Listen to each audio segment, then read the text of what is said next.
छिंदवाड़ा जिले के कई गांव में बच्चों को खांसी जुकाम की शिकायत थी। स्थानीय डॉक्टरों ने उन्हें एक विशेष कप सिरप लेने की सलाह दी।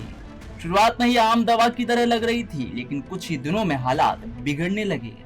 बच्चों की हालत अचानक खराब होने लगी और एक एक कर मौतें होने लगी। जब मौतों का आंकड़ा बढ़ने लगा तो परिवारों ने सवाल उठाने शुरू कर दिए। इसी बीच जांच में यह तथ्य सामने आया कि मौतों का कारण वही खांसी की सिरप हो सकता है जिसे बच्चों को दिया गया था। राजस्थान के 12 जिले से भी ऐसे ही रिपोर्ट सामने आई है। यहाँ 2 बच्चों की जान चली गई। परिजनों का आरोप है कि बच्चों की हालत सिरप पीने के बाद बिगड़ी। राजस्थान और मध्य प्रदेश दोनों ही राज्यों में स्वास्थ्य विभाग अब चौकन्ना हो गया है।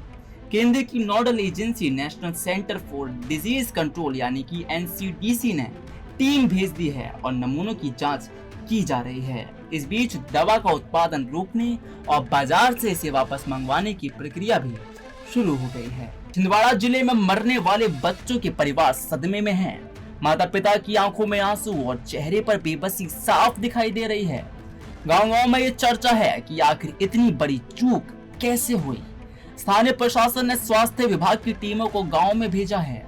अधिकारियों का कहना है कि सिरप के सैंपल जांच के लिए भेजे गए हैं और रिपोर्ट आने के बाद ही ये साफ होगा कि मौत की असली वजह क्या थी।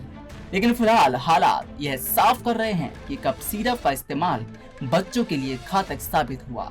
सरकारी सूत्रों के मुताबिक संबंधित दवा कंपनी की जानकारी जुटाई जा रही है और उत्पादन यूनिट की जांच भी शुरू हो गई है। जिन डॉक्टरों ने यह दवा लिखी उनसे भी जवाब मांगा गया है। स्वास्थ्य विभाग ने आश्वासन दिया है कि इस मामले में किसी भी तरह की लापरवाही को बर्दाश्त नहीं किया जाएगा।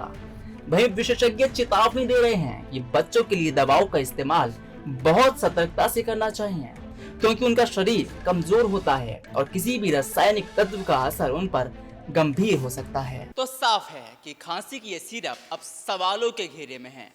11 मासूमों की मौत ने पूरे स्वास्थ्य तंत्र की पोल खोल दी है। जांच एजेंसियां सक्रिय हैं, दवा कंपनी पर शिकंजा कस रहा है और सरकार भी हर स्तर पर जानकारी जुटा रही है। लेकिन सबसे बड़ा सवाल यही है कि क्या इतनी मौतों के बाद भी हमारी दवा व्यवस्था को जगाया जा सकेगा या फिर यह हादसा भी एक आंकड़ा बनकर रह जाएगा। कैमरामैन प्रिंस के साथ में विवेक यादव, टीवी 100 न्यूज़, नोएडा।